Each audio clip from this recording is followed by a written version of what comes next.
Say hey, BookTube. It's good to see your eyes again. Well, I actually got up quite early today, so I got to sit outside in that nice sunshine and still cool air and lots of birds chirping away, as you heard. And I was sitting there reading Early Riser. I have downloaded an e-copy on my Kindle because this is just a pain to read. I had a feeling that was going to be the case. So I'm reading that right now, and then I took a break this afternoon and pulled out In the Shadow of Blackbirds. I took the dust jacket off, so as you forgot, it's that one by Kat Winters. And yeah, I'm really enjoying that one. That's the one that's set like during the 1918 pandemic, and it's kind of weird hearing the narrator talk about people wearing masks everywhere, and it's kind of surreal since that's what we're seeing now, you know. But I got up to page 88, and I'll probably pick this one up maybe tonight. I'm not sure which one. This one or the Kindle I'll pick up again tonight and read some more before bed, but it's really good. I'm really enjoying this one.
So it started raining, but I don't want to go inside. It still feels kind of nice out here. So I'm just sitting in the doorway of the garage. I'm going to keep reading. So there. So typical Chicago weather. 2 seconds ago it was raining. Now you have blue skies over here. Sun is shining. And then it looks like a storm coming over that way. Can never plan a picnic in this town. Well, I haven't got much reading done at all today. I did a little bit of reading in the beginning, in the morning, and then I just kind of got lost on social media, watching YouTube videos, things like that. Got a call from my boss, so a bit of good news. I go back to work on the 30th. A little bit of reduced hours for a while, reduced staff, limiting the things we're doing, but kind of good news. Things are starting to move a little bit, and hopefully customers will be nice and wearing their masks and everything.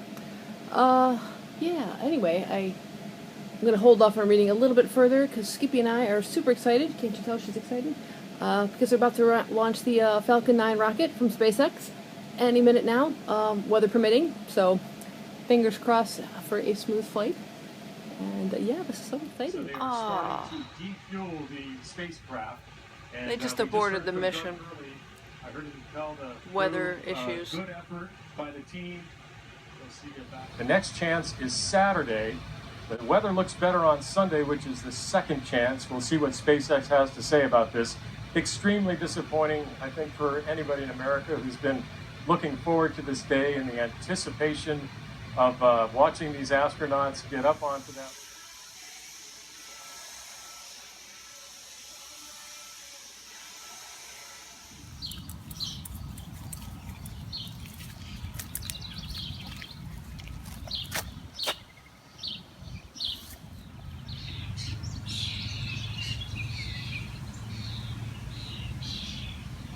Are those blackbirds squawking? Because that would be just too creepy. Happy Friday. So it's the last day before I go back to work, and luckily it is nice and sunny and beautiful outside because we had rain overnight. We had about 2 inches of rain, so I was worried it'd be like a really sucky last day. But I'm determined to get some reading done out here before I have some yard work to do later. So back to Shadow of the Blackbirds, and I'm about halfway through, about page 200. Really, really good. So back to reading. Well, last night I finished off In the Shadow of Blackbirds by Kat Winters. This is a YA horror novel. There are paranormal and mystery aspects within this book, which I really enjoyed. Our main character is Mary Shelley Black, and in this picture she's about 16. And the photograph was taken by a young man named Julius, who was into spiritual photography. It was a big thing back in the day when this story takes place, which is 1918. And he apparently captured some kind of spirit next to her and ends up using that image in like advertisements to help promote his business, unbeknownst to our main character. As the story opens up, Mary Shelley is going to San Diego to live with her Aunt Eva. Her father has recently been arrested for helping young men dodge the draft. He's kind of a conscientious objector, and he may end up getting jail time. So rather than have her alone, he sends her off to live with her Aunt Eva. Being 1918, we're smack dab in the middle of the Spanish epidemic, the Spanish flu, and paranoia ensues. Her Aunt Eva is extremely paranoid, and rightfully so, because hundreds and hundreds of thousands of people are dying, and she's like constantly feeding her onions and dousing her in onions, and it's just, apparently that is like the household cure or preventative, the only thing they could think of to prevent the flu. But the book is very richly detailed in just like the surrounding time with the war, and fear of anybody who's German could be a traitor, and then the whole flu aspect of it, people walking around with masks, and the ambulances constantly coming, and just the fear that the flu is getting closer and closer. Our main character ends up reconnecting with Julius's family, also the family of her best friend Stephen, Julius's half-brother and younger brother. And they were really close growing up, and just before Stephen ends up enlisting in the war, I think he's like a senior in high school, they became closer, a little bit more romantically involved. And so they've been kind of communicating through letters and things like that. But she ends up reconnecting with Julius and Stephen's family, ends up agreeing to take another photo, even though she was upset at the fact that he was using this one for advertising purposes. But she doesn't really believe in spirits, kind of just like Stephen thinks that Julius has doctored these photos. This was sort of a big thing, apparently, back in 1918 because of the war, because of the flu, because so many people were losing loved ones that they wanted to try and find any way to reconnect with the people that had passed.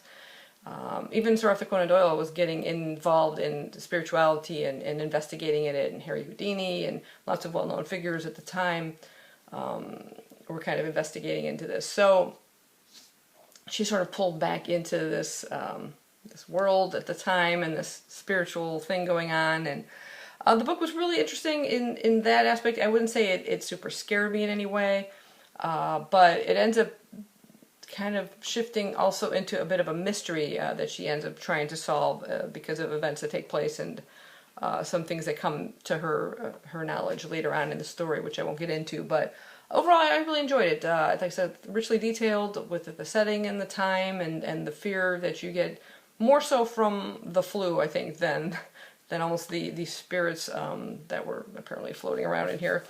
But it was an intriguing story, and I thoroughly enjoyed it. I read it fairly quick read. One of the few kind of YA books I still kind of have floating around the house. Yes, hit me in the head. Maybe it was a spirit taking it out of me. Oh, I should like it more. But yeah, overall, it was a decent read. So finished that one off. I'm about to head off to work. My first day back in 70 days since the shelter-in-place order kicked in. That'll be interesting. But I'm going to bring my Kindle and read Early Riser. I didn't update it, so I'm not exactly sure where I am within this book, but it's easier bringing my Kindle than this thing. It's just awkward to read. And since I'll be driving again, I will, of course, be continuing with my audio book of The Way We Live Now. I'm kind of anxious to finish this one off and start on something else, so see you later. Well, just got back from work and wolfed down some dinner, and I think I'm just going to go ahead and close out this vlog. Work was pretty uneventful. We actually didn't have any customers in the store yet. That's not going to start until Monday. So today was just last minute prepping the store, cleaning again, and getting general information as to how we're going to handle the public once we start letting them in the doors. So it's pretty interesting. I'm going to be off the next 2 days, so we should be getting some reading done. And yeah, like I said, I'm going to go ahead and close out this vlog. Hope you guys enjoyed it. Thanks for watching, and yeah, let me know what you guys have been reading. See you later. So I just got a chance to watch the Falcon 9 launch from SpaceX on Twitter, and oh my god, that was amazing. I'm so mad I missed it live, but I had to work today, and I was so ready a couple days ago. Unfortunately, weather, but yeah, did you guys get a chance to watch it? Amazing. We're back in space.